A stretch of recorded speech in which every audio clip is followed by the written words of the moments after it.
Ya.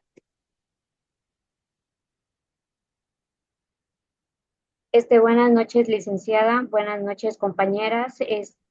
Primeramente, queremos expresar nuestro sincero agradecimiento a usted, licenciada, por brindarnos su valioso tiempo y apoyo para la realización de nuestra entrevista. Es un honor contar con su presencia para poder dialogar sobre un tema que es de gran relevancia en lo que es el ámbito educativo, como es el rol del docente en la solución de los conflictos internos.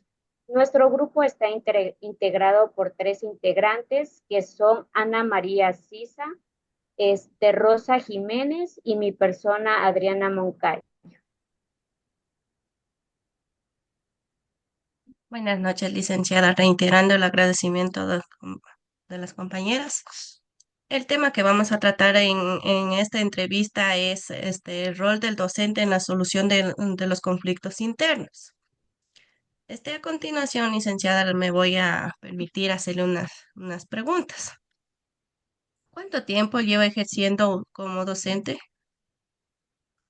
Muy buenas noches, estimadas compañeras. En sí me presento, mi nombre es Jessica Alexandra Real Guanín. Voy trabajando en el magisterio en sí 9 años. Inicié en la Unidad Educativa Fisco Misional Santa Teresita, de ahí me realizaron un cambio, fue a trabajar en la escuelita de Mercadillo, y ahora en la actualidad estoy trabajando en la Unidad Educativa Fisco Misional Santa Teresita. Muchas gracias, licenciada, por habernos permitido conocer más de su persona. A continuación, la compañera Ana le va a hacer unas preguntas. Lice, buenas noches. Mi pregunta sería, ¿cómo promueve la cultura de paz en su actividad diaria?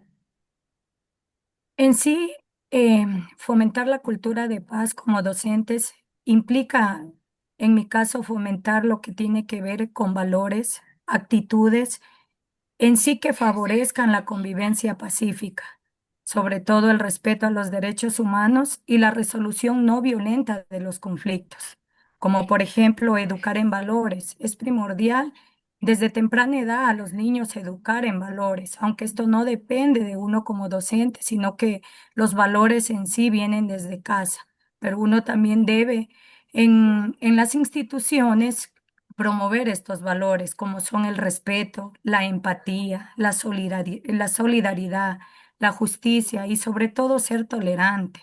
En sí, una herramienta muy primordial es promover lo que es el diálogo para poder resolver las diferencias que existan dentro del aula.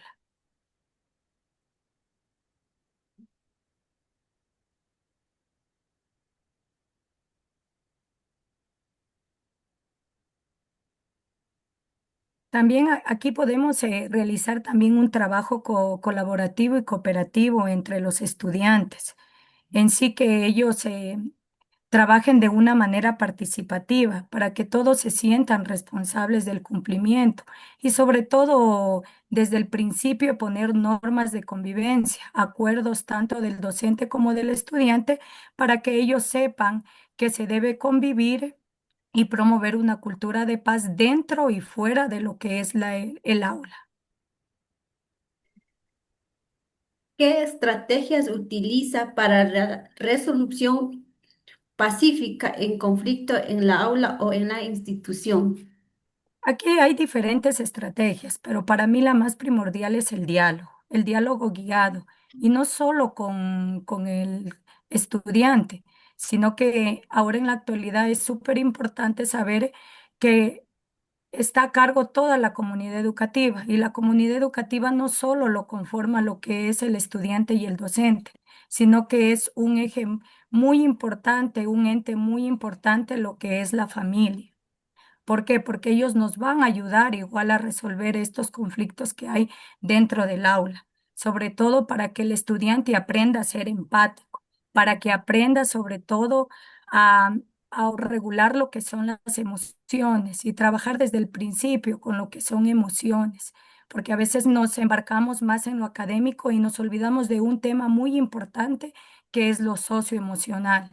Y ahora en la actualidad es un eje muy importante porque desde ahí abarca saber conocer al estudiante acerca de sus emociones y para que ellos aprendan a respetar, aprendan a trabajar de manera cooperativa, de manera responsable y sobre todo a tener una convivencia sana.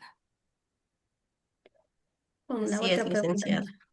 ¿Nos puede ayudar comentando si alguna vez le ha tocado pasar un desafío como docente? Sí, cuando inicié, creo como todo docente, cuando iniciamos es el temor de llegar con qué me voy a encontrar. Entonces sí, cuando empecé sí tuve que enfrentar varios problemas y uno de ellos fue que en el grado que yo fui a dar, en sí había poca empatía, había maltrato de los estudiantes, había entre ellos bullying. Entonces fue en sí un desafío para mí, pero como manifestaba en sí, con el apoyo de lo que es los padres de familia, con la colaboración de los estudiantes y también de lo que son los directivos, se logró que ellos entendieran que ese no es la manera de tratar. Tal vez llegamos a lo como les manifestaba lo socioemocional, porque algunos de estos estudiantes estaban inmersos en violencia dentro de sus hogares. Entonces debemos partir desde ahí, desde lo socioemocional, pero en sí este desafío me enseñó a mí que la paciencia y la escucha activa y el trabajo constante pueden transformar el ambiente en el aula y sobre todo uno apropiarse de sus estudiantes y embarcarse.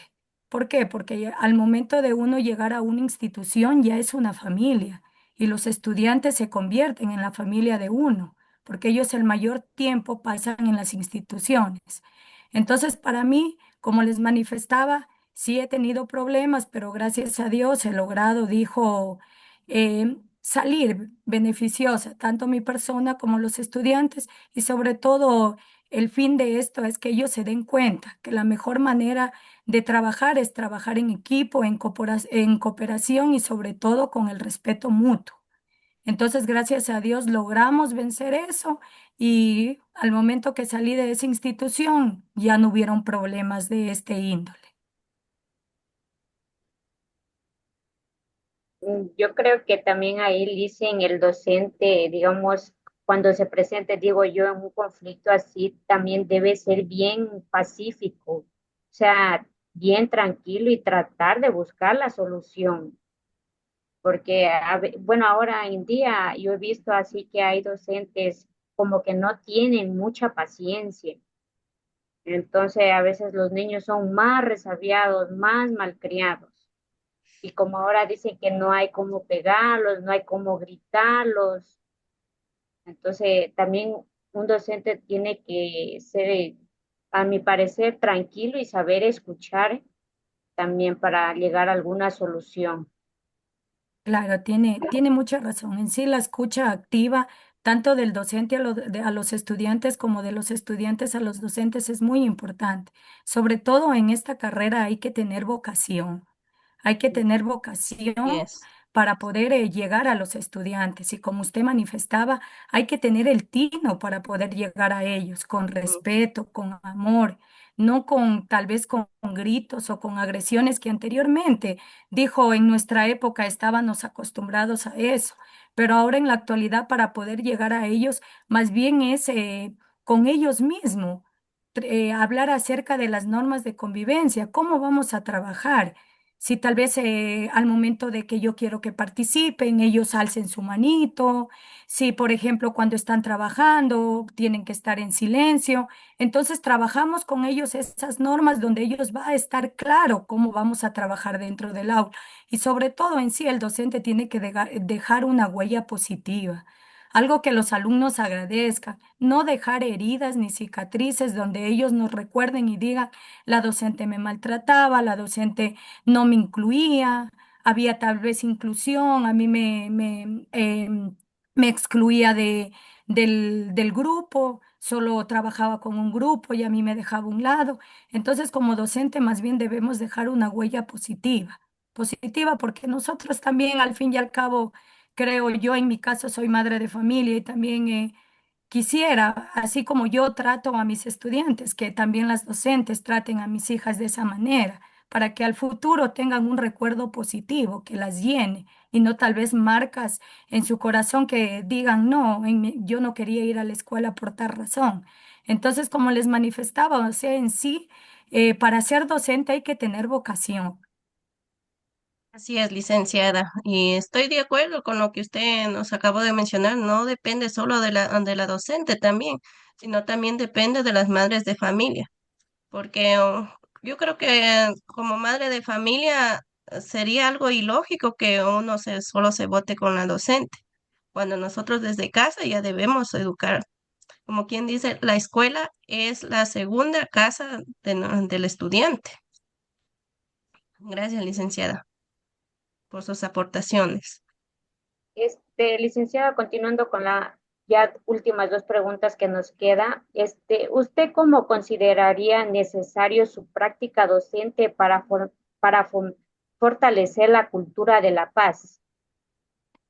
En sí, lo que se debe hacer y lo que todos los docentes deberíamos trabajar es transformar el aula en un lugar más participativo y democrático, y sobre todo que el estudiante se sienta a gusto dentro y fuera de la institución, para poder fomentar una comunicación más empática y asertiva, no solo, como les digo, entre los estudiantes. Vuelvo y recalco, aquí para que se trabaje de manera adecuada se tiene que trabajar primordialmente con los padres de familia. Y a veces eso es el problema que se tiene, porque a veces los papitos dicen, no, yo mando a mi hijo a la escuela y que la docente se haga cargo. Y no es la situación, sino que es un trabajo en conjunto, que si nosotros queremos que todo salga bien, tenemos que aprender a trabajar en conjunto, ser cooperativos, aprender mediante el diálogo y sobre todo, como les digo, lo que es el respeto, el autocontrol y sobre ser responsables, aprender a ser responsables también como padres de familia, que en sí las instituciones no son guardería, sino que son entes para que los estudiantes aprendan. Como manifestaba la compañera Fanny, en sí las instituciones se han creado para que aprendan los niños lengua, matemáticas, ciencias y sociales, pero no debemos dejar a un lado lo que son los valores. En sí, como les manifestaba, a mí sí me gusta trabajar bastante con los estudiantes lo que son los valores y sobre todo recalcar lo que es el respeto. Aprender a respetar, aprender a escuchar cuando alguien está hablando y si no hay, estamos en desacuerdo, con respeto podemos llegar a un consenso. Así es. La última pregunta, licenciada, sería, ¿qué transformaciones institucionales recomienda para promover los ambientes escolares pacíficos y seguros en el sistema educativo estatal? Ya, en primer lugar sería una formación continua tanto del personal docente como también de los directivos, porque desde ahí parte. Si el directivo en sí, desde la cabeza, no funciona, todo se viene para abajo. Sería lo que es la formación continua, implementar una política institucional de convivencia pacífica, donde se establezcan normas claras de respeto y resolución no violenta de conflictos. Además, se puede crear espacios de participación estudiantil, donde los mismos estudiantes tomen las decisiones que involucrarlos a ellos en la toma de decisiones. Porque a veces los estudiantes dicen, yo no sé, tal vez la decisión solo la tomaron entre directivos, docentes y estudiantes no saben de lo que se trata. Igualmente, incluir a lo que son los padres de familia, fortalecer en este caso, hacer algunas charlas, invitar a personal capacitado, donde les dé a conocer que en sí una cultura de paz no depende solo de las instituciones, sino que todo depende también del hogar, que puede ser una escuela de padres también, que ahora en la actualidad sí nos falta. ¿Por qué? Porque si tuviéramos un manual de saber cómo debemos actuar como padres, creo todo mundo lo vamos a comprar. Pero cada día se nos presentan situaciones diversas que como padres y como docentes vamos aprendiendo. Y como les decía, lo más importante, lo que yo puedo recalcar en sí es la vinculación de lo que es familia, escuela y comunidad. Así es, licenciada. Nos ha despejado muchas dudas y a la vez nos ha detallado qué nos viene a nosotros como estudiantes y futuras colegas a futuras, cómo debemos implementar ante un conflicto en el aula y cómo debemos, sobre todo, este, día a día a irnos capacitando más y más. Le agradezco muchísimo, licenciada Jessica, por habernos despejado nuestras dudas y ya que con sus aportaciones nos ha detallado con claridad y precisión sobre el rol del docente en la resolución de conflictos internos. Muchas gracias, licenciada, por habernos permitido realizar esta entrevista y brindarnos un poquito de su tiempo. No, Que tengan de mi parte igualmente agradecerles de todo corazón por haberme tomado en cuenta. Como les manifiesto, yo también algún rato estuve así como ustedes, desearles el mejor de los éxitos, queridas colegas, y en sí, como les decía, la docencia es vocación, es amor al trabajo, amor a los niños, y no es nada complicado. Cuando uno le tiene amor a su trabajo, uno vive feliz. Entonces, de mi parte, igualmente agradecerles de todo corazón y desearles el mejor de los éxitos. Y si algún rato podemos, dijo, laborar en la misma institución, sería un gusto, dijo, poder compartir experiencias, porque les manifiesto que en sí el docente a diario aprendemos. No lo sabemos todo, a diario aprendemos de los colegas y también aprendemos mucho de los estudiantes. De mi parte, muchísimas gracias y muchísimos éxitos. Gracias, licenciada. Le Muchísimas agradecemos gracias. muchísimo. Que Muchísimas tenga una excelente gracias. tarde, licenciada. Muchísimas Gracias. gracias de igual manera.